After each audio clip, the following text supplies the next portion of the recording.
Allora, questo è l'ultimo incontro della rubrica, una delle due rubriche che ci hanno tenuto compagnia per tutto il mese di dicembre, Libri sotto l'albero. Una rubrica che vuole consigliare delle letture, ma anche delle idee per fare dei regali di Natale e soprattutto, visto che in questa rubrica, oggi no perché abbiamo due autori, ma in questa rubrica le settimane scorse abbiamo anche invitato dei librai cittadini. Abbiamo invitato la Ubic, abbiamo invitato la bottega di Manuzio e siamo andati noi, per le ragioni che abbiamo spiegato nella diretta, diciamo in loco, il Giralibri, proprio perché vogliamo incentivare gli acquisti non solo di libri, ma di libri nelle librerie cittadine, proprio per sostenerle in questo momento difficile.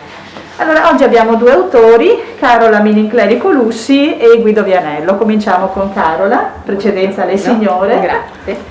E con il suo romanzo La sposa volante, eccolo qui, pubblicato da Scatole Parlanti. Un libro d'esordio, il primo romanzo, quindi io, come dicevo prima, non l'ho ancora incontrata, la conosco adesso, ma l'ho conosciuta attraverso le sue parole di questa bella storia.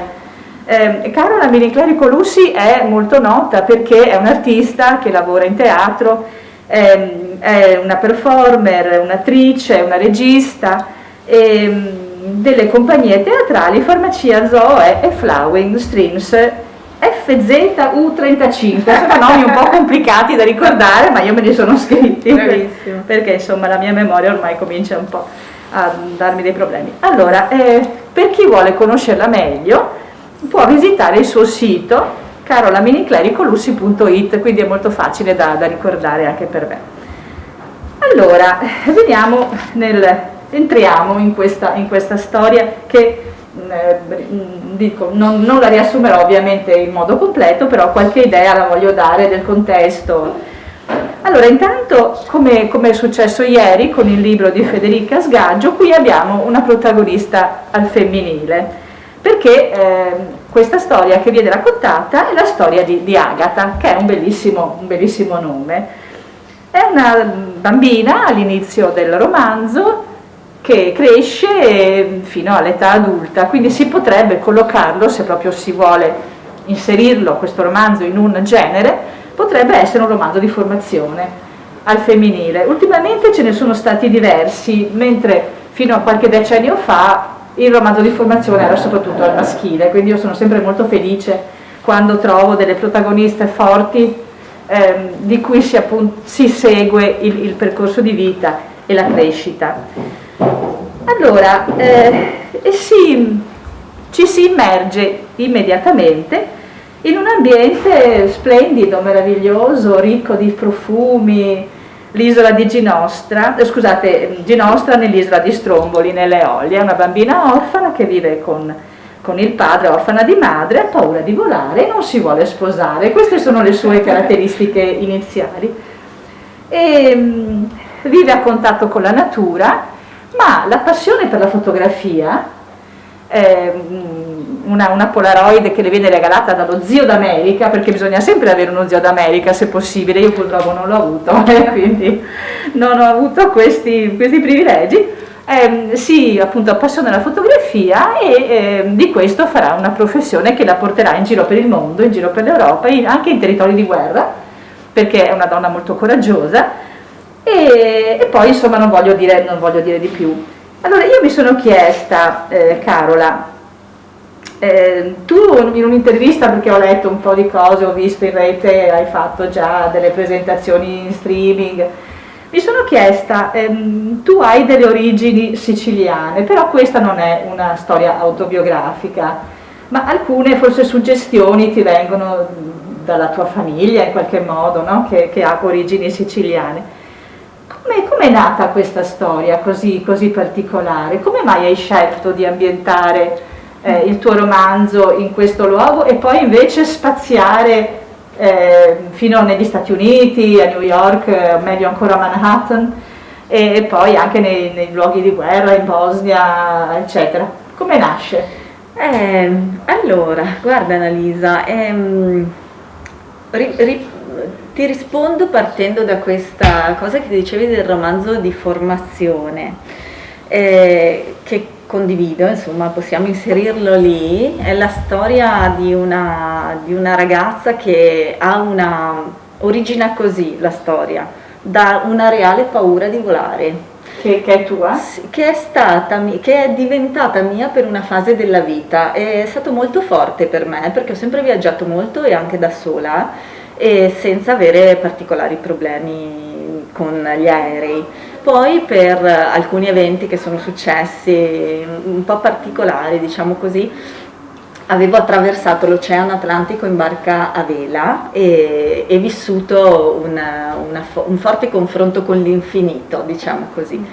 Da lì a poco, anche se mi ha portato tantissime cose meravigliose, quel viaggio indimenticabile, quell'esperienza indimenticabile, in realtà mi è anche nata, per una serie di cose, mi è nata una paura di volare, proprio poco dopo quel viaggio. Non di andare per mare? No. Ma per aria? Sì. Che strano.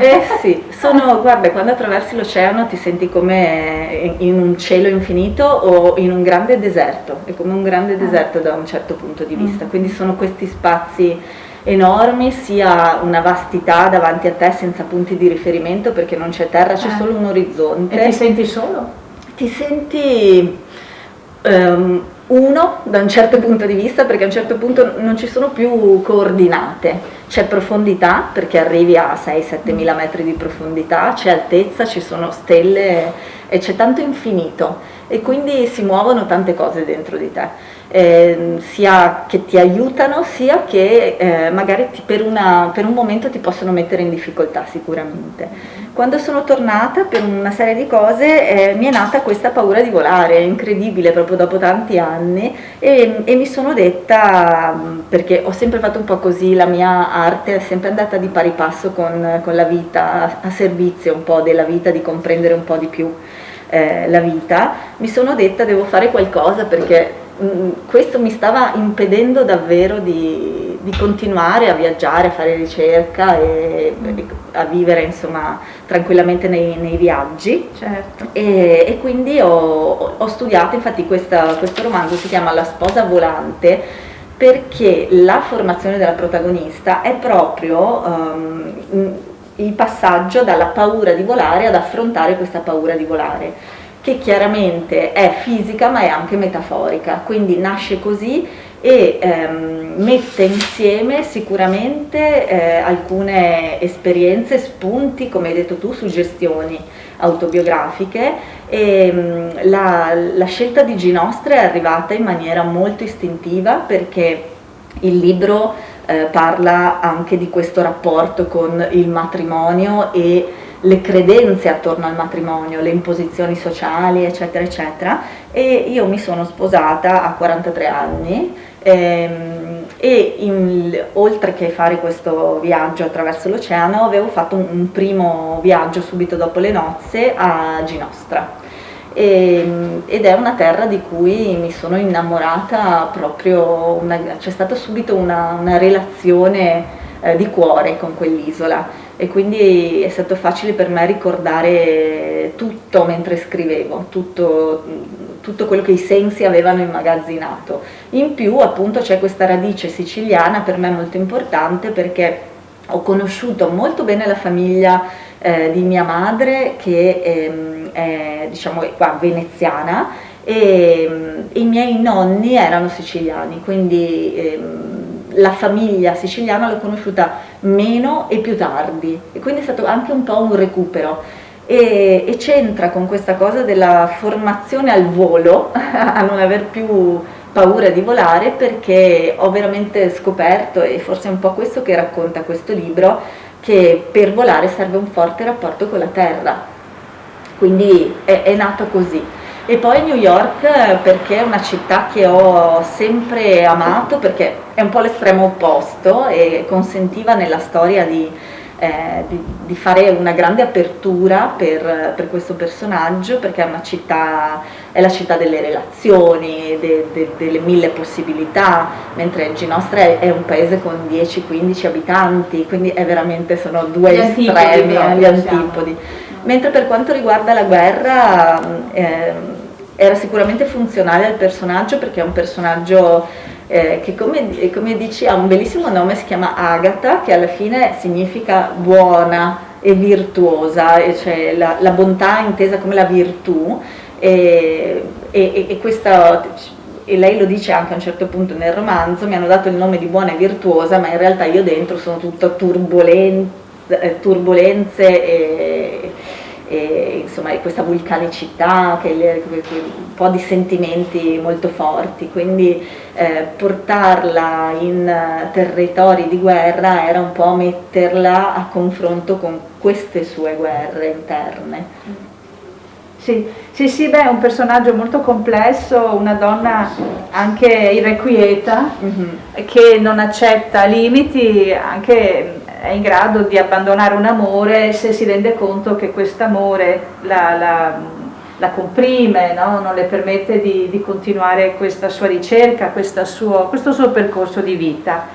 All'interno del romanzo ci sono molti personaggi, appunto alcuni amori, tra cui l'ultimo, quello che poi adesso non possiamo però svelare troppo perché altrimenti così non diamo il piacere della scoperta ai lettori, però quando lei arriva a Manhattan incontra una donna che è la madre del suo fidanzato, che è un personaggio potente, diciamo. Molto. Queste madri, anche nel romanzo che abbiamo presentato ieri di Federica Sgaggio, sono dei personaggi veramente interessanti. Una donna, tutto il contrario di Rosa, di cui abbiamo parlato ieri, ma è una donna algida, una stronza, diciamo, una stronza, con la quale Agatha si trova a doversi confrontare con un certo timore, perché è una donna che tiene sotto scacco un po' tutti i membri della famiglia, ma non voglio dire di più. Invece vorrei chiederti questo: quando ho cominciato a seguire Agatha nel suo percorso di attività di fotografa, ho pensato subito a Letizia Battaglia, che è una fotografa che io amo moltissimo, di cui hanno fatto recentemente una mostra ai Tre Occi, e mi sono chiesta se è stato per te una sorta di modello, perché appunto Letizia Battaglia andava sugli scenari della mafia, era una donna molto, quella la prima ad arrivare sul posto a fotografare i cadaveri, no? E mi sono chiesta se, pensando a questa fotografa di fantasia, tu ti sei in qualche modo ispirata a una fotografa in particolare o a questa che ti cito io? Diciamo che ci sono più donne molto coraggiose, veramente forti. A una ho dedicato anche un capitolo del libro, Mary Colvin.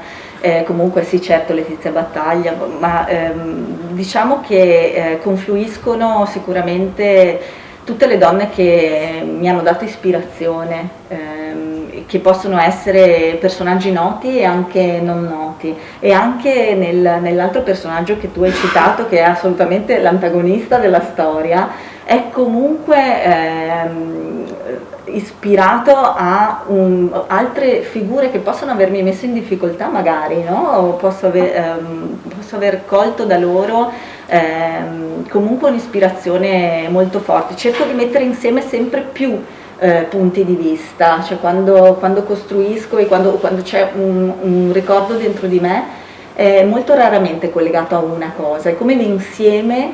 Ho tantissimo questa sensazione che nessuno porti una verità e che si costruisca tutto in maniera molto collettiva, e quindi anche dentro di me si costruisce un punto di vista che in realtà è sempre collettivo. Però certo ci sono sicuramente grandi personaggi e donne meravigliose a cui ispirarsi. Penso anche, collegando un po' le due cose che hai detto, che una cosa che si può trovare nel libro, o che io ho sentito scrivendo e che mi ha aiutato a processare questa paura di volare, è proprio anche l'importanza degli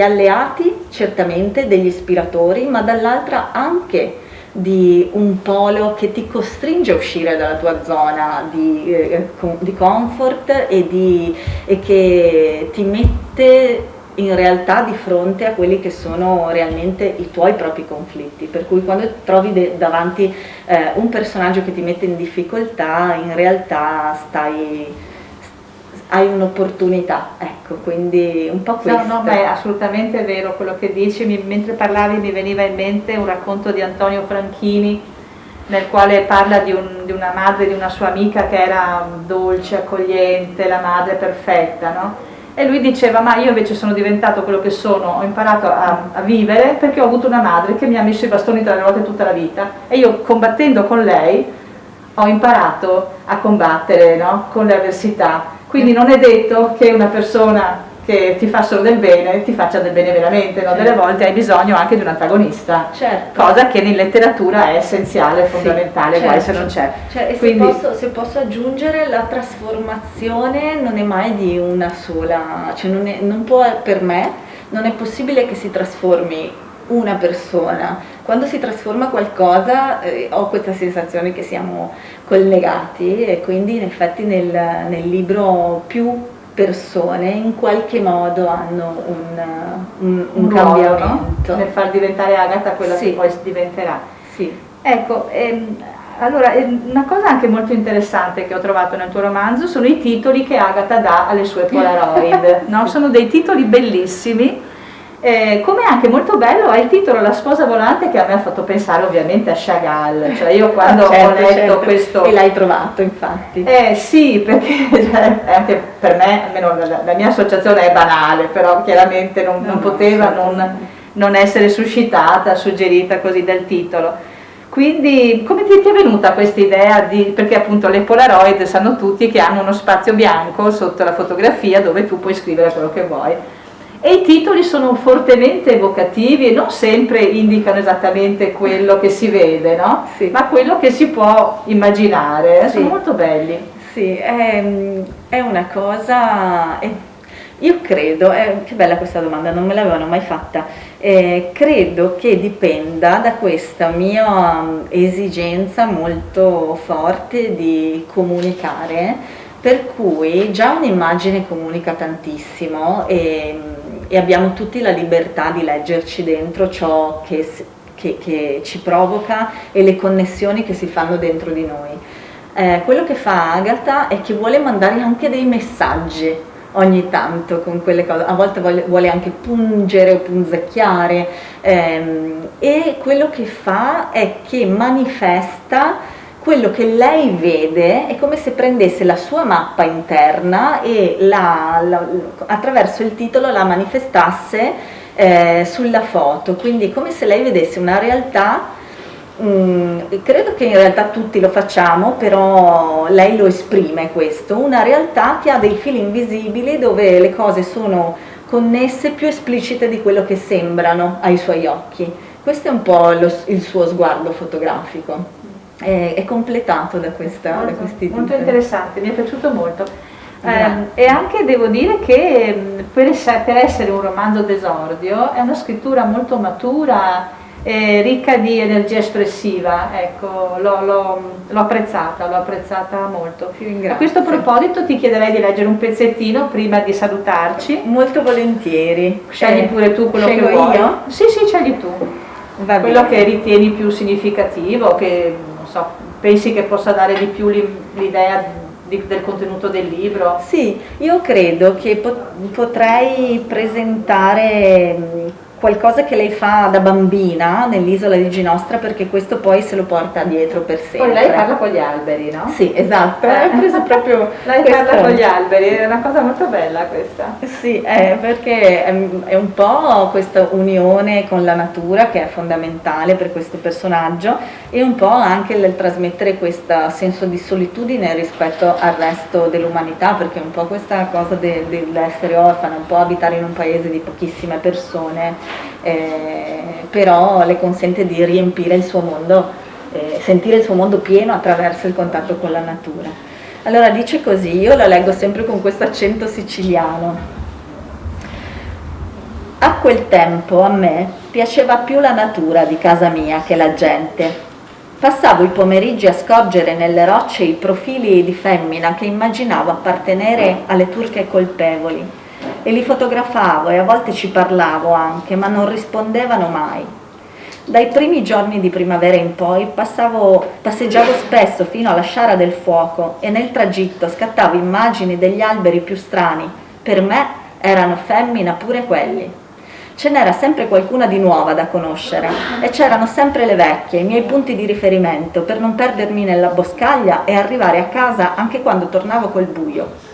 Antiche olive che urlavano di paura, con grandi occhi spalancati al posto dei rami perduti, mamme castagne che emergevano tra le siepi di lauro e aggrottavano grosse labbra d'Africa come per mandare un bacio, a cui rispondevo con un timido sorriso.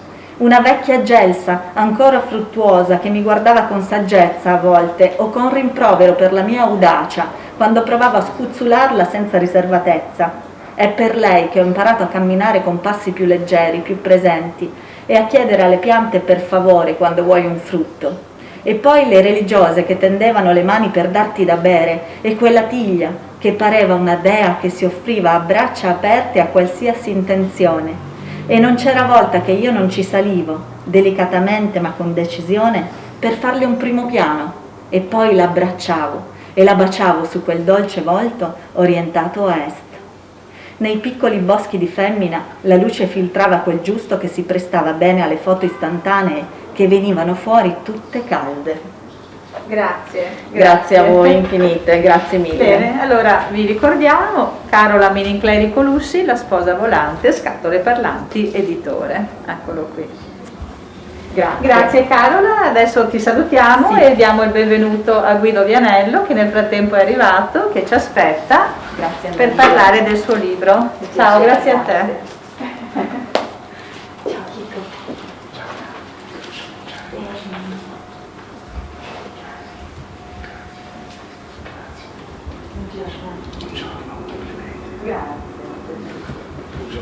Buongiorno, prego, accomodati. Sì, ci passi? Sì. Attento allo spigolo. Perfetto. Ok.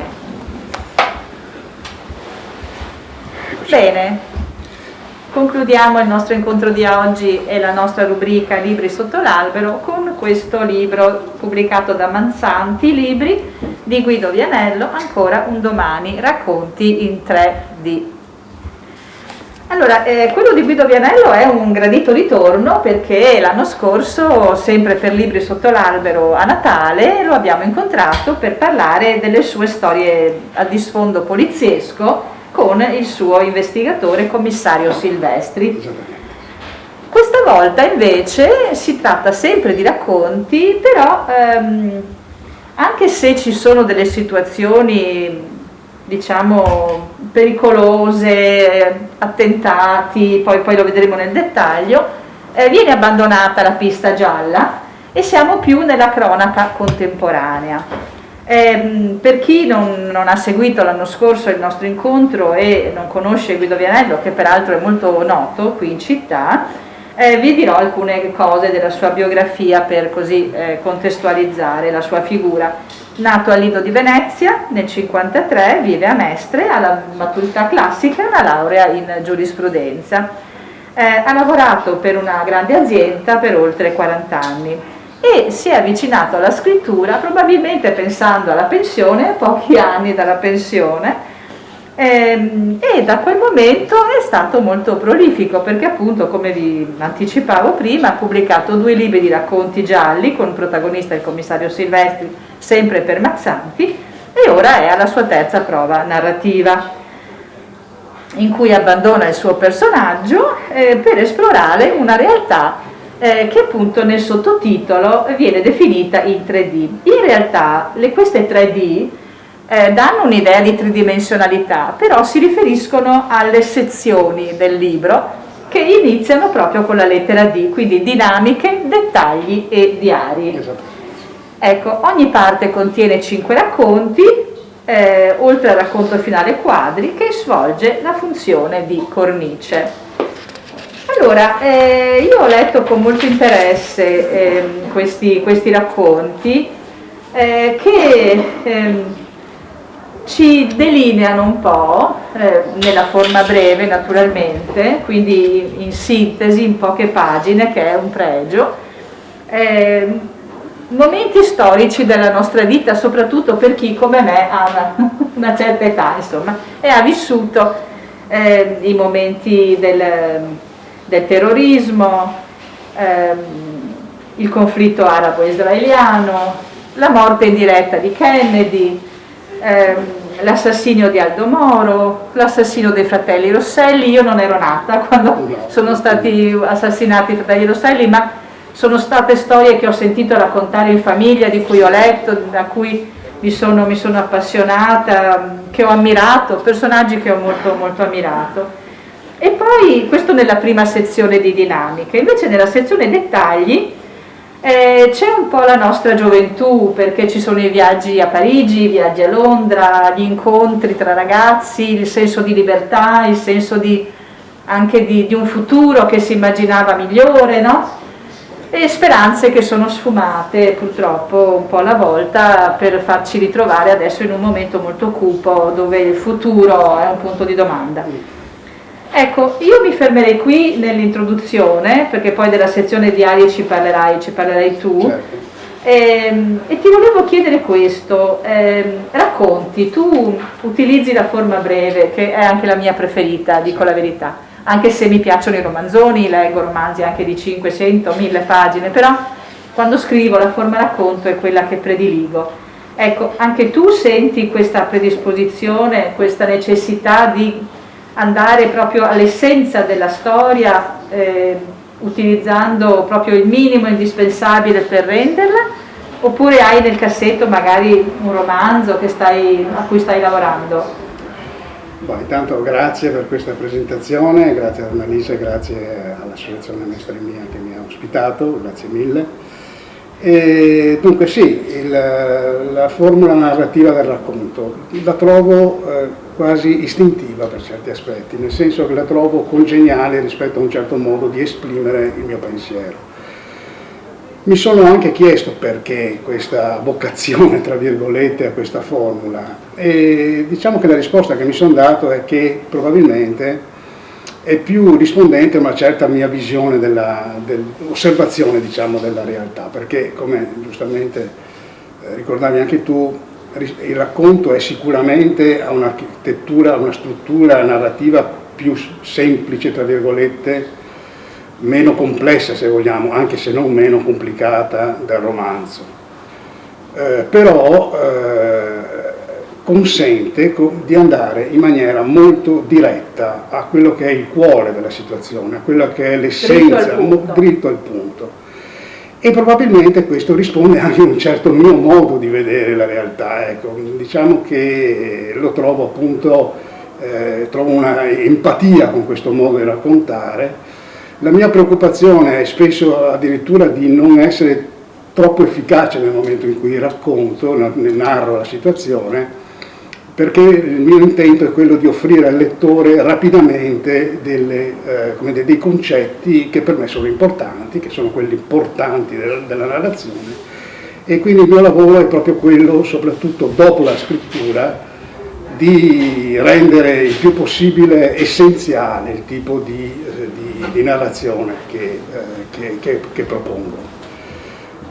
Naturalmente il poeta del Rinascimento diceva del domani non c'è certezza, nel senso che ecco, io stesso non escludo, anzi sono molto tentato di provare anche il diverso, cioè di provare la scrittura di un romanzo. È possibile che questo succeda, che io mi cimenti con questa prova. Fino a questo momento però sicuramente questa è la formula più congeniale al mio modo di raccontare, ed è il dato anche di maggiore continuità, se vogliamo, tra i primi due libri e questo, perché appunto il dato di continuità più forte è fornito proprio dalla formula narrativa, mentre il dato di discontinuità è appunto, come ricordavi tu, l'uscita dallo schema giallo, anche se è un'uscita relativa, no? Un po' per le situazioni che osservavi tu, appunto che anche qui c'è qualche vicenda come dire, di tipo criminale, giudiziario, eccetera. E un po' anche per la ragione opposta, che anche quando parlavo di Silvestri io mi sono sempre proposto di non abbandonare un aspetto descrittivo, no, della situazione, sia dal punto di vista ambientale che dal punto di vista sociale, e quindi spesso i protagonisti, a cominciare dal protagonista principale, si fanno un po' interpreti, ecco, delle problematiche del nostro giorno, del nostro tempo, delle contraddizioni del nostro tempo, quindi un aspetto narrativo di tipo descrittivo in qualche misura c'era presente anche nei racconti di Silvestri, e quindi viene sviluppato in maniera più coerente, insomma. Bene, grazie. Ecco, un'altra cosa volevo chiederti. Sì. In queste 3 sezioni del libro, Sì. c'è un filo conduttore che comunque tu hai immaginato per collegare una storia ad un'altra, oltre al fatto che illustrano dei momenti della nostra storia recente molto significativi che hanno portato conseguenze notevoli, no? Certo. Nell'assetto mondiale? Certo. Ma guarda, tutto è partito da un'idea che mi è venuta mentre passeggiavo, cioè dal fatto di queste 3D in sostanza, no?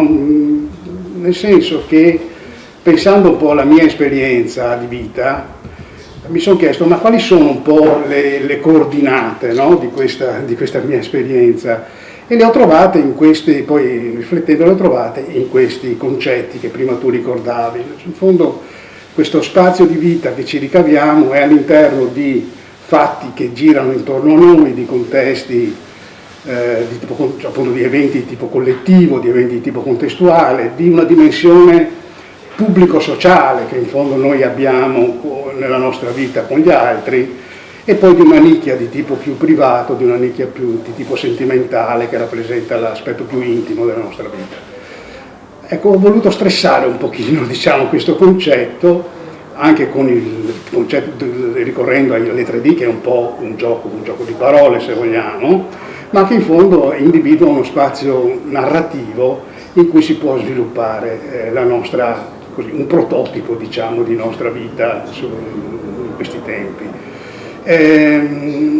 All'interno di questa scatola ho messo temi che mi piacevano in sostanza, ecco, ho aggiunto dei temi che mi appassionavano, sia dal punto di vista dell'evento storico, io amo molto la storia, ma anche dal punto di vista delle relazioni interpersonali, sia dal punto di vista maschile che dal punto di vista, mi sono cimentato, anche femminile, perché c'è nella parte, diciamo, dei diari c'è un racconto che si chiama Lagune, dove appunto la protagonista è una signora, mentre in altri casi, diciamo, che come una mariposa, come una farfalla, è invece visto dal punto di vista del maschio. Ho provato in sostanza, ecco, a rendere quello che è un po' anche il distillato della mia esperienza, della mia sensibilità, ecco.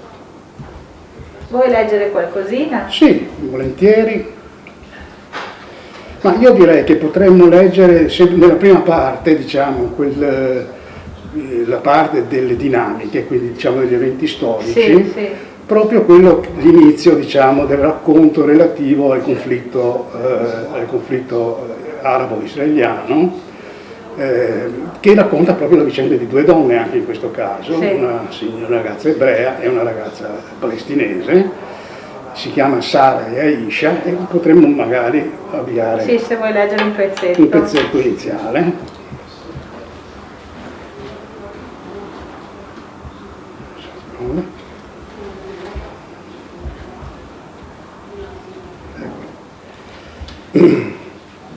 Sara e Aisha.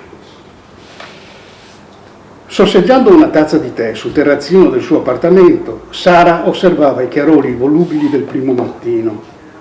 La sveglia era suonata presto, c'erano da evitare gli intasamenti del traffico pendolare alle porte di Gerusalemme. Oltre il profilo dei grattacieli poteva scorgere la grigia spiaggia di Tel Aviv ancora deserta. I bagliori del nuovo sole che già danzavano sulla madreperla inquieta del Mediterraneo stavano annunciando un'altra calda giornata di inizio autunno. Una nave militare incrociava lenta sulla linea dell'orizzonte. Rientrata, diede una rapida sciacquata ai piatti del lavello prima di spostarsi in camera da letto.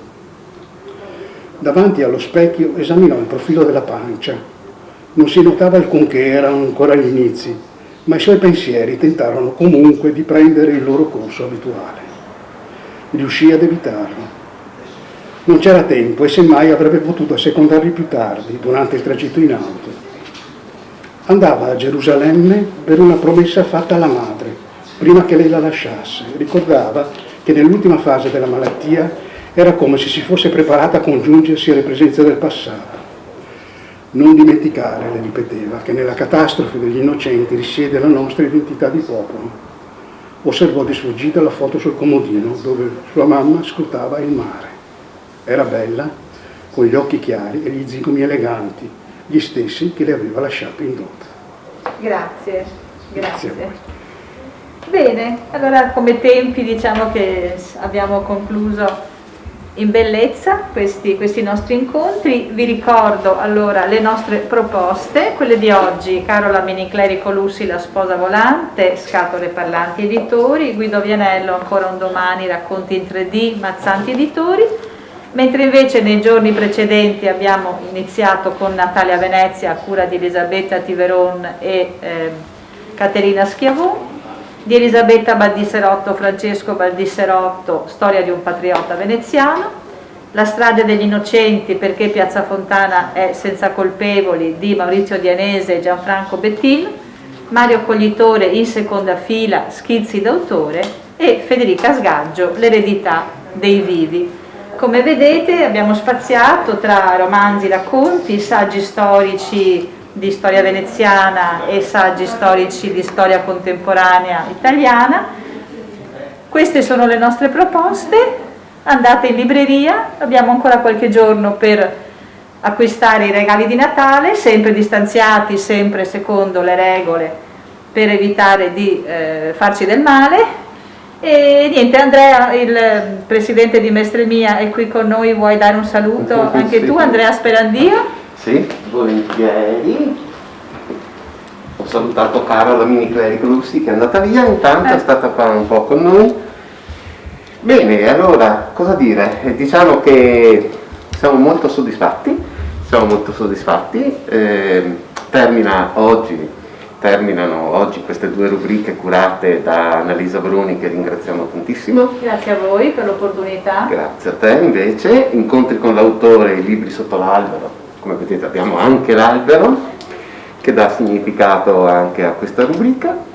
Quindi niente, io volevo ringraziare e mi sono scritto perché poi anch'io con la memoria. Allora, Carola Miniclerico Lussi, ringrazio Guido Vianello, Federica Sgaggia, Elisabetta Tiveron e Caterina Schiavon, Gianfranco Bettin, Maurizio Dianese, la libreria Manuzio, Mario Coglitore, Ubic, la libreria Mestre in via Poerio, Elisabetta Baldisserotto, Giralibri con Jacopo Bressan, un giovane tanto carino, mi è piaciuto proprio, veramente. Poi ringrazio anche che è stata qui in questo salottino dei Fratelli Trevisan Gabriella Bondi, architetto paesaggista, che ci ha raccontato un po' la storia dell'Abete, ci ha fatto un po' sognare con l'Abete. È stato qui da noi in questo salotto anche Giovanni Armellin con sport, con la rubrica dello sport, diciamo.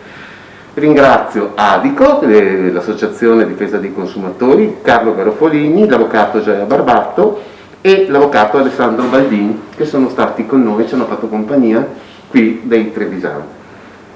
Cosa dire? Ringraziamo anche la location, abitare i Fratelli Trevisan. Infatti teniamo per ultimo questo. Eccolo, se vuol venire magari a dare un saluto anche lei. Eccolo qui, dai, vieni. Allora, noi ringraziamo naturalmente questa bellissima location, non mi stancherò mai di dirlo. Mi è piaciuto che Gianfranco Bettin ha detto che è il negozio più bello di Corso del Popolo, ha ragione. La seconda volta, la prima volta però aveva detto di Mestre. Ok, di Mestre, è vero. E così. E cosa volevo dire? Niente, volevo ringraziare naturalmente i Fratelli Trevisan, Massimo è da qualche altra parte, stamattina non lo vedo, e Alessandro invece è qui con noi. Sempre presente. Esatto. Beh, grazie. Naturalmente grazie tutti voi. gli auguri Grazie a voi. Che facciamo li rivolgiamo poi a chi ci segue, ai nostri follower, alle persone che sono collegate, alle persone che non sono collegate oggi ma erano collegate in qualche altra circostanza o occasione, e ci rivedremo nel 2021. Abbiamo tanta carne al fuoco, abbiamo cambieranno anche probabilmente, pur tenendo gli stessi formati, ma cambieranno un po' le dinamiche, però adesso non svegliamo niente, però ci saranno veramente tanti appuntamenti per il 2021. Ringrazio tutti, Francesco Brunello, che è sempre dietro le quinte, è sempre dietro le quinte. Vuoi venire a Tanto- salutare anche tu? No, non vuole assolutamente. non vuole, oggi sta giù. E ancora grazie a Annalisa, veramente Grazie a voi. grazie di cuore, hai curato questa rubrica veramente molto bene. Grazie. È sempre un piacere parlare di libri, quindi Sì, infatti. non è difficile. È un difficile per me. piacere grande, sì, e poi invito, come dice Annalisa giustamente, invito tutti coloro che vogliono darsi da fare in questi giorni per i regalini di Natale, di stare a Mestre, di andare nei negozi e di state molto attenti, Senza assembramenti. senza assembramenti, con la mascherina, mi raccomando, dobbiamo superare questa cosa perché magari ci ritroveremo qui tra qualche mese a vedere che tutto sta finendo, è quello che ci auguriamo. Quindi Speriamo. mi raccomando, molta attenzione, comprate a Mestre, comprate dove volete in teoria, ma insomma la nostra città e i nostri negozi hanno bisogno di lavorare. E comunque molti complimenti a Mestre Mia perché effettivamente si è data da fare, si è prodigata, Grazie. sempre propositiva, sempre sul pezzo praticamente, quindi effettivamente aversene di persone così. No, Dio, sai, quello è il discorso. Quindi veramente complimenti. Noi cerchiamo di fare il possibile. E lo fate bene. Grazie. Saluto Fabio Bevilacqua con la storia di Mestre che concluderà questa rassegna di incontri online mercoledì, e Andrea Bigliotti con Noi e le piante, quindi quando si parla di ambiente si parla di Andrea Bigliotti che ha curato questa rubrica Noi e le piante con 4 puntate molto interessante, e naturalmente Maria Laura Facini che tutto il nostro affetto e i nostri saluti per la sua bellissima rubrica interessantissima con prima la salute. E il 22 sarà qui. E il 22 sarà qui. Quella sarà un'altra presentazione e un incontro con l'autore, con Alda Banzan, giornalista del Gazzettino, che ha scritto questo libro che si chiama La Boccardi. Quindi prima la salute, Fratelli Trevisan ancora, un grazie a tutti e buon weekend e buon dicembre a tutti. E buone feste, E buone feste a mi tutti. raccomando, cerchiamo di farle bene. Grazie. Grazie. Ciao, grazie.